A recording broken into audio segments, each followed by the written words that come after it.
হঠাৎ মনে পড়ে গেল গত মাসের একটা ঘটনা, তাই ভাবলাম তোমাদের সঙ্গে একটু শেয়ার করি। সেদিন দুপুরবেলা চড়া রোদে আমি একাই ছাদে এসেছিলাম কাপড় মেলতে। প্রায় তখন 12টা সাড়ে 12টার মতো বাজে।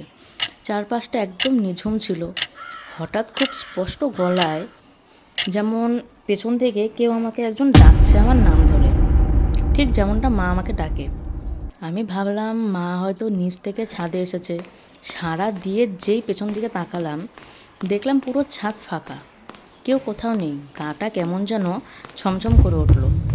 তড়িঘড়ি করে নিচে নেমে এসে ঘরে গিয়ে দেখি মা গভীর ঘুমে মগ্ন। বাবাকে জিজ্ঞাসা করায় বাবা বলল, তোর মা তো ঘুমাচ্ছে, মা তো ছাদে যায়নি, গত 1 ঘন্টা থেকে ঘুমাচ্ছে। তাহলে দুপুরে কড়া রোদে ফাঁকা ছাদে ওটা কার গলা ছিল, যা অবিকল মায়ের মতো শোনালো?